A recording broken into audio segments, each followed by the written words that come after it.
Jason. Morning, Premier. How are you? Hi, colleagues. Good to see you. Harrison, you got some special instructions for us, or are we just ready to roll? Premier there, Minister Nixon, and I'm starting. So. And then you want Just go ahead, Jason. Just start right now. Let's get her going. Cool. Sounds good. Well, good morning, everybody, and welcome to beautiful Fish Creek Park. Sorry we're running a little bit late. I am Jason Nixon, of course, the Minister of Environment and Parks in our great province, and it's a pleasure to be here with all of you for an exciting announcement from Premier Kenney today. First, though, I would like to take a moment and thank the Friends of Fish Creek Park Provincial Park Society for hosting us at their beautiful historical site today. I want to also take a moment to welcome my Calgary caucus colleagues who are here, including the MLA for Fish Creek, Richard Godfrey, whose constituency we are presently in, as well as Minister Schultz, Rebecca Schultz, Minister Jason Copping, and MLAs Whitney Isaac, Tanny Furr, and Devinder Tor. And I want to also take a quick moment and recognize Sue Comfort and Dale Marshall from the Friends of the Eastern Slopes, another great partner organization with Alberta Environment and Parks, who are all the way down here from my neck of the woods in Sundre. Welcome to Calgary. Operators, educators, ambassadors, and other partners make so many positive experiences possible within our provincial parks and on our province's public lands. Many Albertans who enjoy facilities made possible by these partners do not even realize that they are doing so. To all of our partners, Alberta's government sincerely appreciates your strong commitment to stewardship, education, and the provisions of services to Albertans who love our wild places. Today is a great day to celebrate and build on these important relationships. In a moment, we will hear from two of these important partners, Nick Blanchette, the Executive Director of the Friends of Fish Creek, and Sarah Parker, the Executive Director of Glembo Ranch Park Foundation. But first, it is my honor and pleasure to introduce to you Premier Jason Kenney, who has some very exciting news to share today.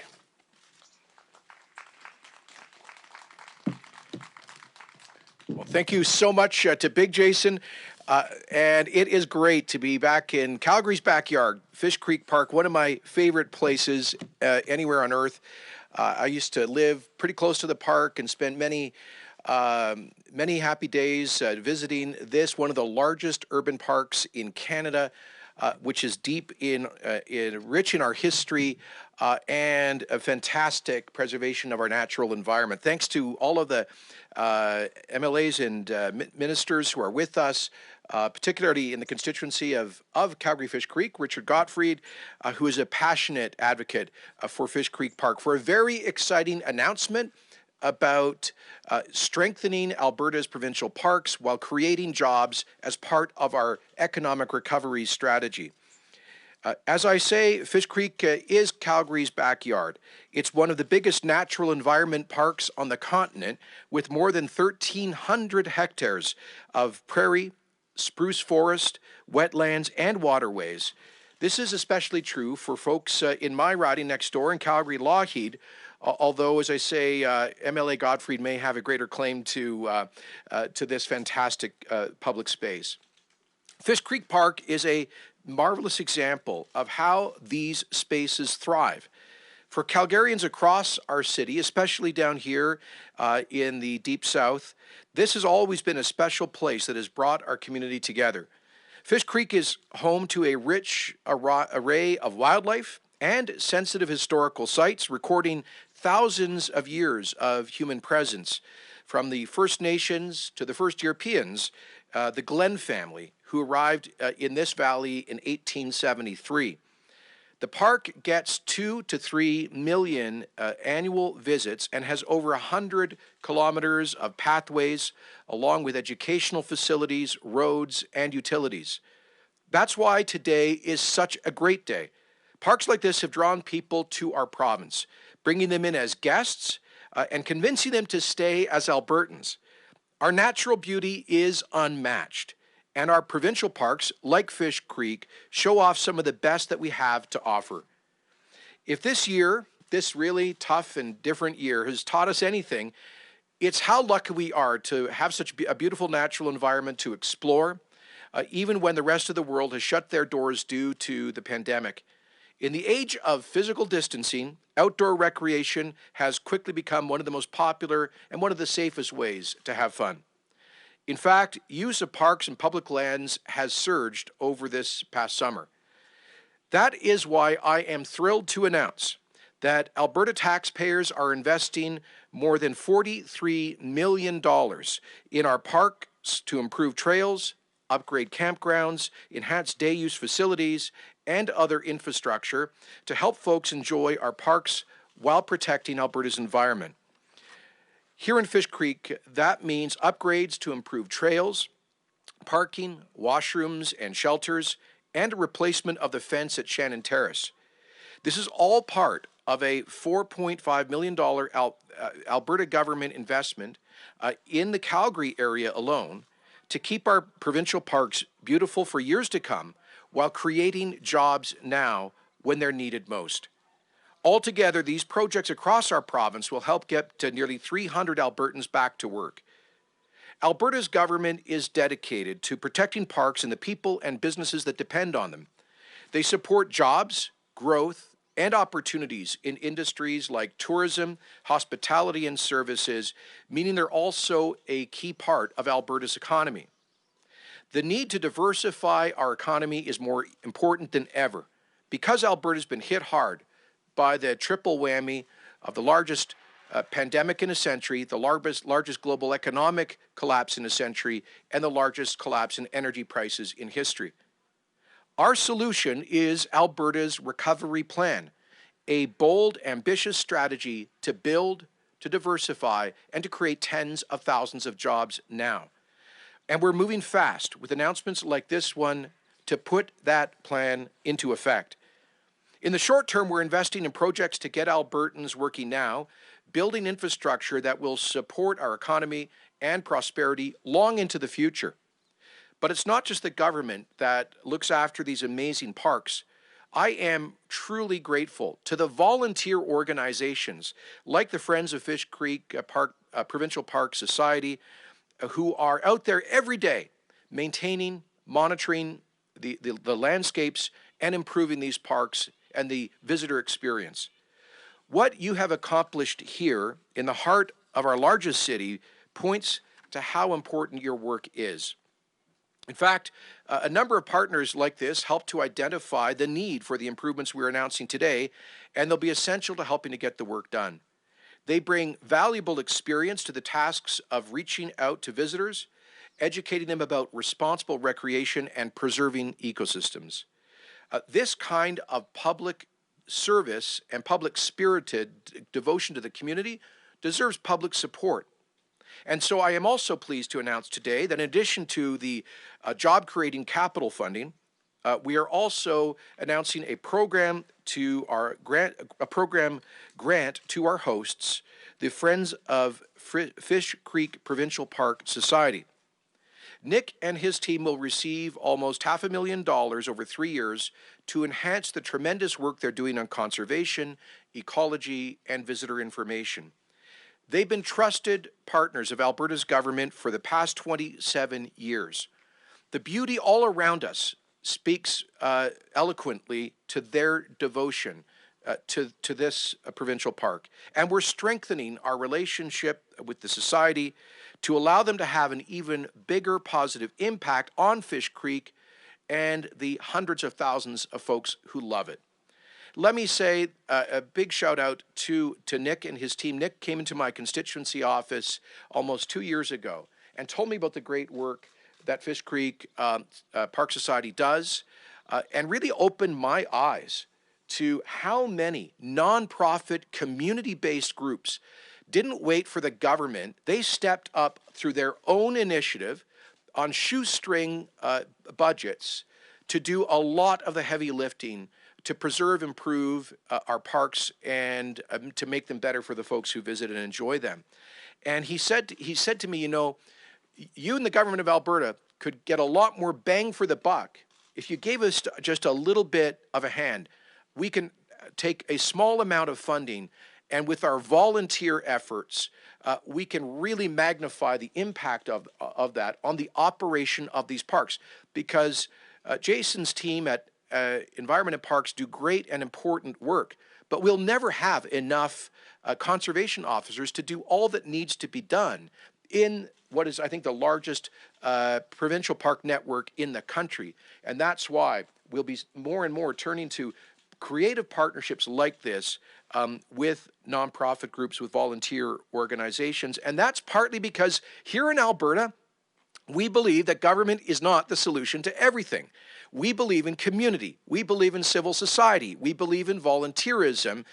And that's what this announcement is about today. It's why it was Nick's idea that led to our platform commitment to, quotes, strengthen partnerships with nonprofit park societies like the Friends of Fish Creek Park, and do so all across Alberta.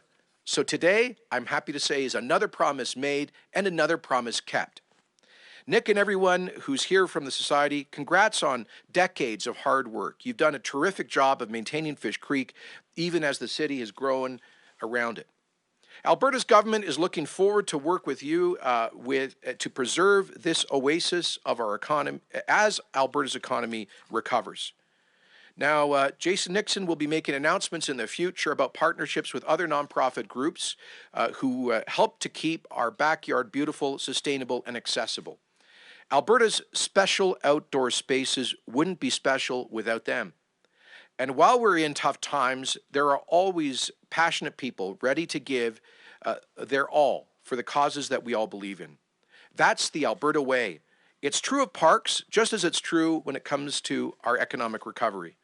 Hard work, ingenuity, and generosity made our province what it is. As the relaunch picks up speed, I've been seeing the same qualities all around Alberta amongst workers, families, businesses, and community groups. We've been in the worst public health crisis in more than a century, and now we are in a very deep fiscal hole. But we Albertans are a stubborn bunch, especially in the face of extreme challenges. And as history shows, we always overcome them. This time will be no different. We'll get through it together and emerge stronger on the other side. Thanks very much, and looking forward to hear from Nick and others about how they'll put this funding to great work.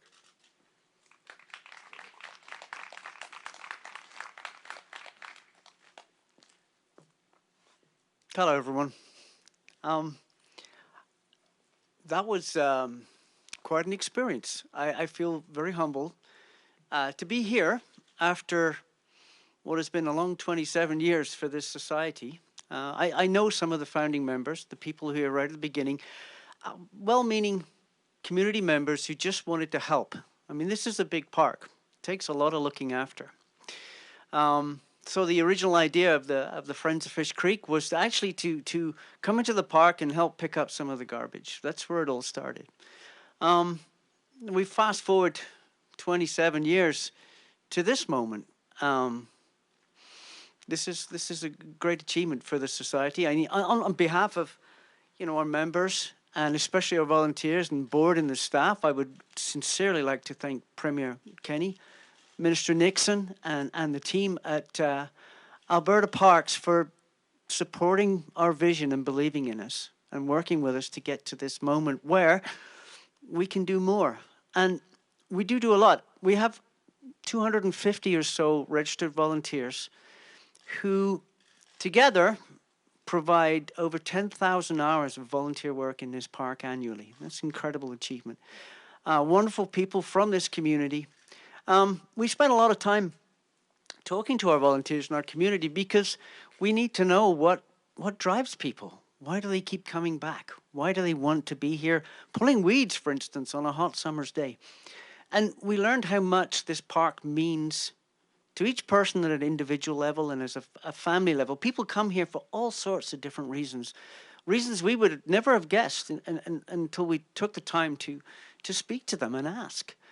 So this park provides an incredible canvas, if you like, for people's lives. People come here with their family or to exercise or to decompress or to learn or just to be outdoors for a few moments a day in a pleasant natural environment to be restored. There's so many different reasons and so many fascinating stories that we've been fortunate to be privy to. So the park provides a great service, and there's this sort of symbiotic relationship because the community also provides an incredible service to the park in the hours that they put in to look after this park, to make sure that it's going to be here for generations to come. So with the grant from AEP, we're in an incredible position now to be able to really leverage all the things that we've learned and all of our wonderful volunteers and all the opportunities we have, not just to do more of what we already do, but also to work with our partners at Alberta Parks and explore some new ways that we can support the park, and we can facilitate more and more opportunities for our volunteers to get involved and support the park they love and keep it here for future generations. So thank you very much. Awesome. Thanks, Nick. Appreciate the opportunity, gentlemen. Thank you. Thanks for that, Nick. We're also going to ask right now at this time for Sarah Parker, who's the Executive Director of the Glembo Ranch Park Foundation, another great partnership agency with Alberta Environment Parks, to come up and say a few words. I think you've been doing this longer than me because I need paper. Hi, everyone. On behalf of my team, I want to thank Premier Kenney and Minister Nixon and all of you for allowing us to be here today for part of this important announcement. 10 years ago, it's pretty crazy to think, but 10 years ago, Glembo Ranch Provincial Park began welcoming people from Alberta and around the world. And since that time, we have productively partnered with Alberta Parks to preserve, protect, and manage this incredible grassland asset. Our partnership is unique and I really believe truly symbiotic. Together, we preserve, enhance, and protect Glembo Ranch through ongoing communication, collaboration, support, and just everyday relationship building. Together, we've managed many successful capital projects in the park, like in 2017 when we enhanced and realigned some of our trail, and our soon-to-be completed, fully accessible pond viewing platform. We share a mutual commitment that Glembo Ranch is preserved for future generations to enjoy. Our foundation is particularly proud because we take on the educational programming for the park. And every year we see roughly 5,000 children from the Calgary area. We give them hands-on engaging learning experiences, which I know they take home and tell their parents about over dinner, and I love hearing that. And we are always working towards strengthening this programming for the future. If you haven't spent time in grasslands, I will tell you they are a highly exposed area. And what that means is that weather can change on a dime, and that often leaves visitors exposed to weather that they just weren't prepared for. And we've definitely rescued a few in storms and hot days. So that's just one reason, Mr. Premier, that we are so excited that you will be building us a 4-season educational facility for the park. Beyond a haven during stormy weather, this new facility will enable young Albertans to learn more about this landscape and the human history. They will learn about Indigenous communities who understand and value grassland ecosystems, and they'll learn about wildlife, the habitat that surrounds them, and conservationism. Our goal is that each child who leaves our programming has a desire to protect Alberta's grasslands and other sensitive ecosystems, and I hope eventually volunteer for us in the future. This new facility will also ensure enhanced programming for visitors of all ages through monthly park talks, special events, and providing a meeting space for our volunteers and other community organizations. I recognize, and my team recognizes, that right now is a very challenging time for all of us. And so we're very grateful for this investment in our new home. I want to thank Premier Kennedy and Minister Nixon.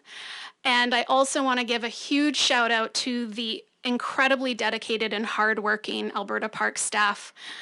We can't do what we do without them, and I hope they can't do what they do without us.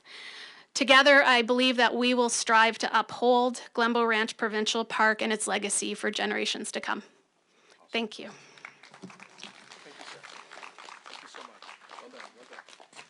Well, thank you, Sarah and Nick, for those remarks. Premier, thank you for your support for this important announcement. And again, thank you to all of our partners across the entire province that work so hard with us to be able, with Alberta Environment and Parks, to protect all of our landscapes, both in the provincial park system and the public land system, and to be able to make sure that Albertans can enjoy their wild places now and for generations to come. And with that, both the Premier and I would be happy to take some questions. Perfect. So before we jump to the phones, I see that there's a couple of folks here who joined us at Fish Creek today. We do have a unimic set up for you to ask your questions. We just ask that you please maintain physical distancing during your questioning. Hi, there's a question for Minister Nixon. Mark Villani with CTV News. The funding, obviously good news today, but it just begs the question, what's going to happen to all the parks the province is planning to delist? I know there was plans back in March to fully or partially close 20 parks and reclassify 164 campgrounds and rec sites. Just wondering where we are with that update and moving forward. So delisting a provincial park from the provincial park system is not closing the park. The reality is the majority of our special places inside this province are actually protected and managed through the Public Lands Division of Alberta Environment and Parks. And the smaller amount is actually managed through the park system. The conversation that's taking place across the province is for remote sites that are in the provincial park system, and having a conversation with communities on where there are opportunities to partner with agencies like we've spoken about today, or looking at moving them to other parts of the Alberta Environment and Parks system where we have staff closer to. Some of the facilities that you're referring to in that number, it's a 3-hour round trip for provincial park officers to get there to manage that campground. And meanwhile, the whole area around it is protected underneath the public lands system and is managed by our public lands officers. And in some cases, it makes more sense for us to be able to use those officers to manage that system going forward. Alberta's government has committed to keeping these places accessible to Albertans, but we are going to make sure that we're managing it in the most effective way so we can be able to utilize our resources across all of this province. Thank you. Hi, my question's for the Premier. Premier Kenney, last week it was revealed that your government is considering cuts to AISH for next year. You've been quite silent on that issue since last week when that information came about, but your Minister of Community and Social Services posted on Facebook that she promised that AISH recipients would not see a cut to their benefits. Are you willing to make the same guarantee?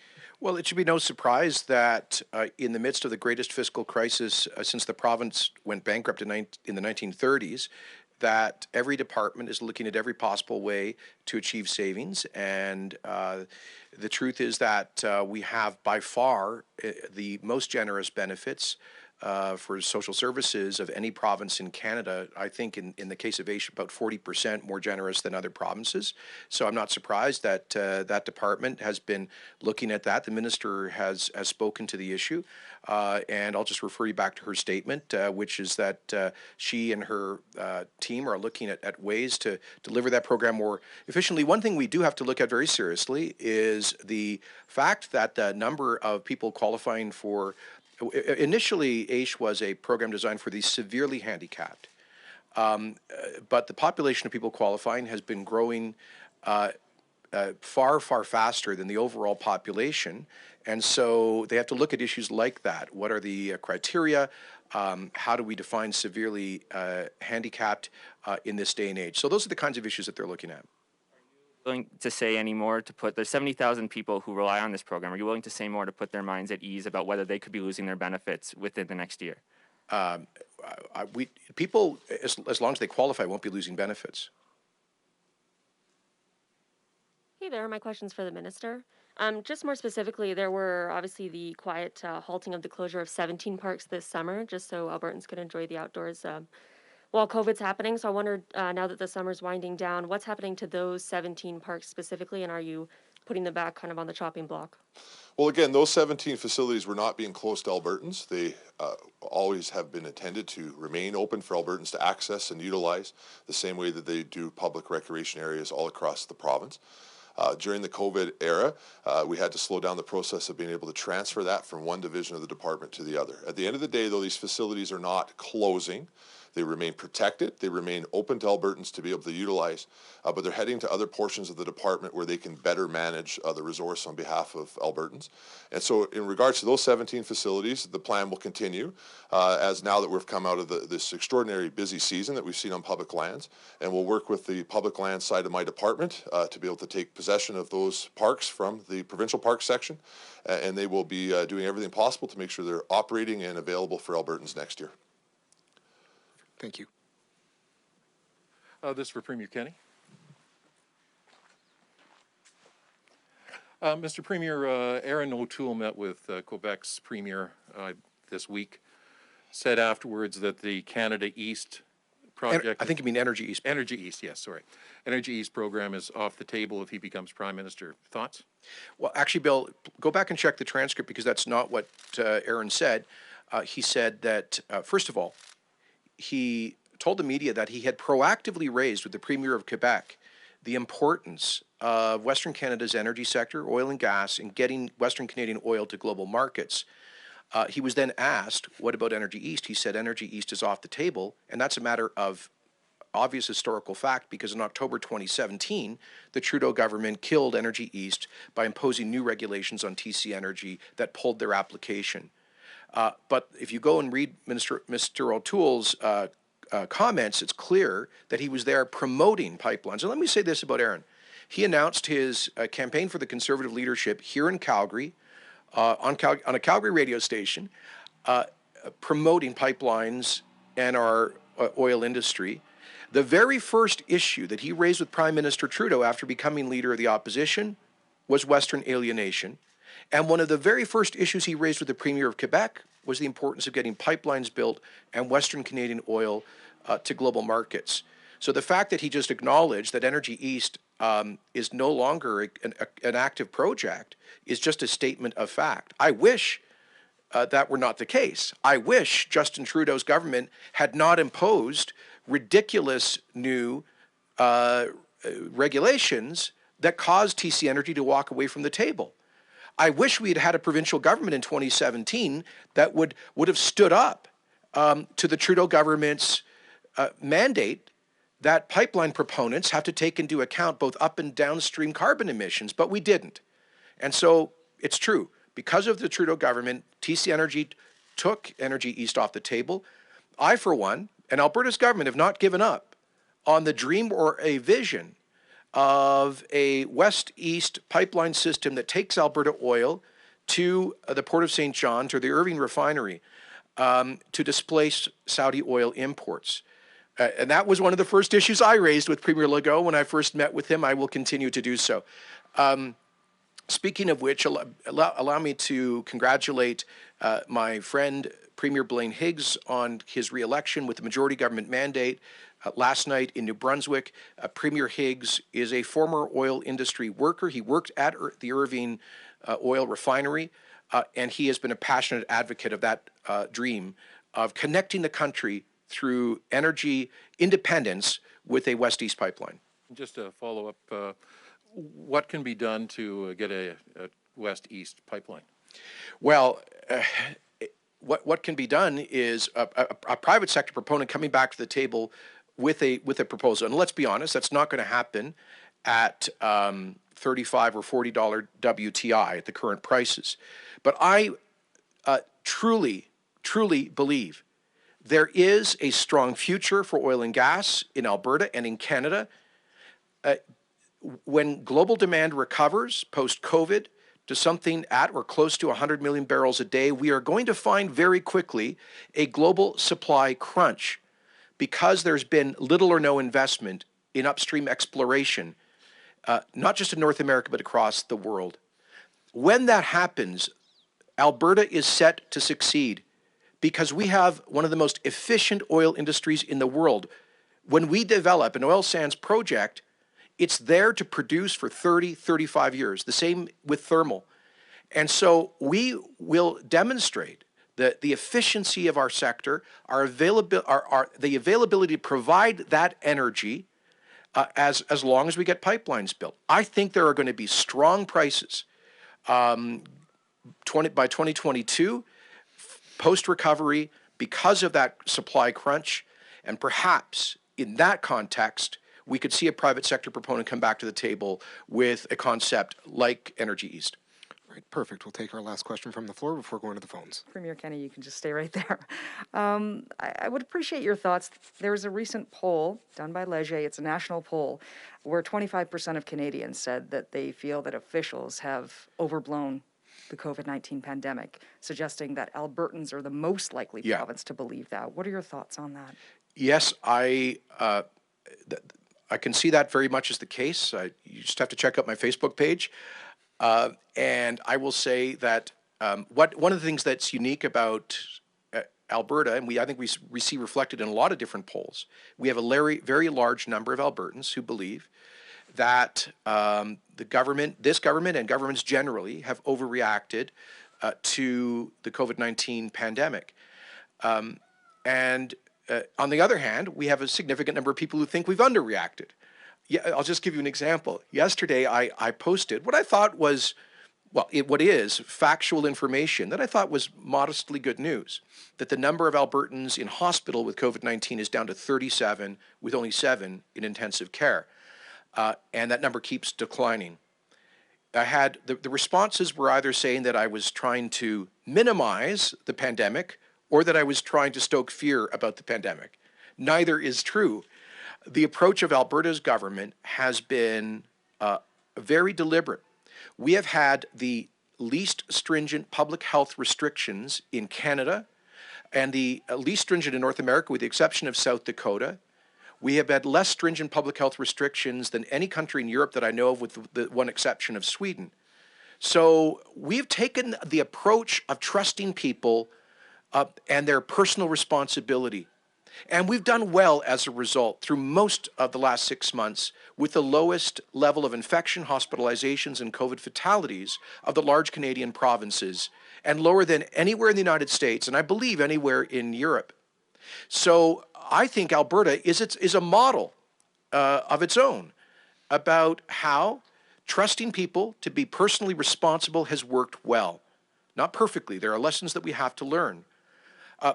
At the height of the pandemic, 85% of Alberta's businesses continued to operate within safe guidelines, representing 95% of our economy, where in Ontario and Quebec, for example, they shut down the entire manufacturing and construction industries. They continued to operate and create jobs in Alberta. So we have what I would say to those folks is, first of all, COVID-19 is real. We can't wish it away. We can't ignore it. And if we don't take reasonable precautions, there's always the potential that it could lead to exponential growth and overwhelm our healthcare system. I would say to those who want us to shut everything down constantly, to those who wanted us to close the schools and to shut down more of the economy and want basically government micromanagement of people's lives, I would say to those folks, look, the goal is not to eliminate the spread, because that's effectively impossible. The goal is not to eliminate risk, because we live in a world with risk. The goal is to manage the risk prudently. And I think we've done a pretty good job as a province in hitting that sweet spot. Thank you. Operator, can you please put through the first caller? Our first question comes from Chris Varco of the Calgary Herald. Your line is open. Hi, Premier. Just to follow up on your comments about energy and energy demand. Yesterday, BP released its annual energy outlook report and said that even under its most conservative scenario, the pandemic is going to cut oil demand by about 3 million barrels a day by 2025. And 2 of their scenarios show oil demand has peaked already, as in 2019. Does this give you any cause for concern? And what would it mean for Alberta's oil and gas sector and the need for pipelines going forward, in your estimation? To the contrary, I don't think it's cause for concern. I think it's a confirmation of what we've always said, that there will be a huge demand for oil and gas well into the future. Chris, there are some people who live in a fantasy land where they think that we can flick a switch and somehow airplanes are going to be operating on unicorn farts or something. But in the real world, we're going to be consuming hydrocarbon-based energy for a long time to come. That's what the BP projections confirm. I mean, the International Energy Agency their standard projection is for global consumption of crude oil at 110 million barrels per day in 2040. They've done a different scenario, which is their most bearish scenario. We're in a world that is fully compliant with Paris climate treaty, and in that scenario, they see about 75 million barrels per day, so off 25% of the pre-COVID level. What BP is saying is like 97 million. So they're well within the range of where we've been in the last decade or so. And so here's the point. For those people who want to, quote, leave it in the ground, including, let's face it, a bunch of people in Ottawa right now, they are operating in a fantasy world. Here in Alberta, at least, we're operating in the real world.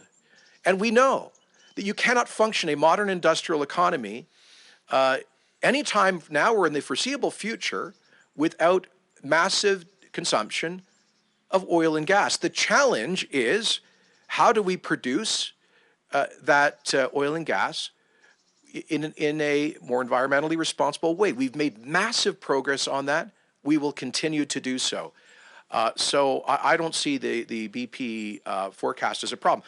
To the contrary, I'm going to restate what I said earlier, Chris, which is that we know there will be a supply crunch once global demand recovers post-COVID.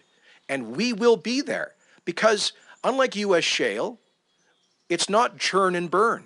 We don't need to drill a new well every year to replace shale wells that are exhausted. We have projects that might be capital intensive up front, but they generate energy for 25, 30, 35 years. I believe for that reason we have the most capital efficient oil and gas sector in the world, and that will become evident post-COVID recovery. All right, perfect. We have time for a few more calls, so operator, can you please put through the next call? Our next question comes from James Keller of the Globe and Mail. Your line is open. Hi, this is a question for the Premier about the public inquiry led by Steve Allen. Mr. Allen published some documents related to the inquiry this week, notably confirming that the process will not be looking at whether any of the environmental groups you're concerned about are spreading misinformation. He essentially says he does not have time to do that sort of fact-checking. So what do you think about that? What is the value of this inquiry if it's not even going to look at that sort of main allegation that there is a misinformation campaign? And is there an acknowledgement here that maybe this isn't as obvious as a problem as you claimed? Well, I haven't seen the letter, so I'll have to take a look at that. And I haven't communicated with Commissioner Allen since the beginning of the process because he is independent. I know that the Commission has had to spend some of its time by what I would call a nuisance lawsuit coming from some of those foreign-funded special interests that want to avoid any kind of transparency or accountability for the lies that they've told about Alberta's responsible energy sector.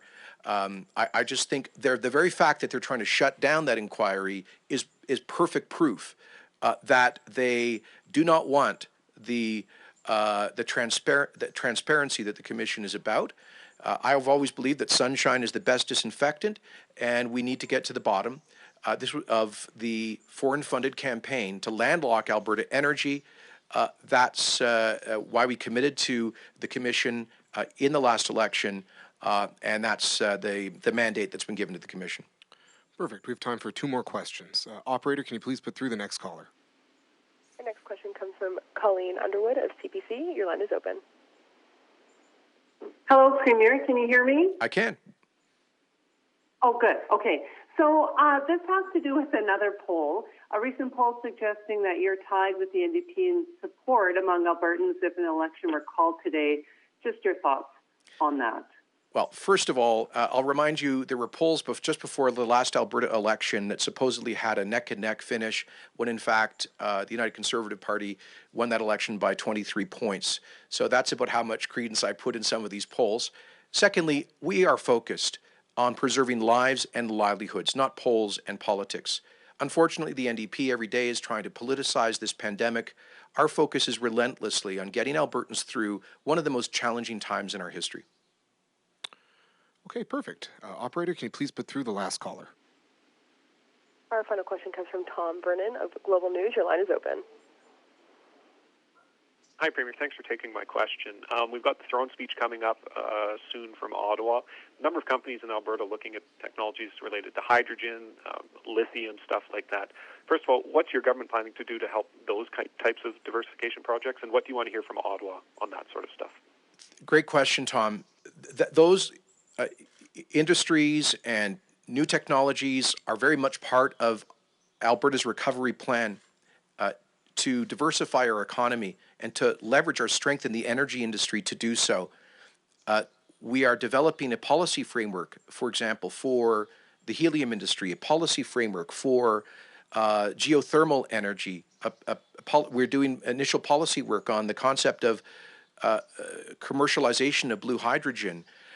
We are making major investments in technology to reduce the carbon intensity and environmental impact of our oil and gas sector through the Technology Innovation and Emissions Reduction Fund. And our appeal to Ottawa is to work with us on cutting-edge technologies like that, which help Canada become the world leader in environmentally responsible energy production.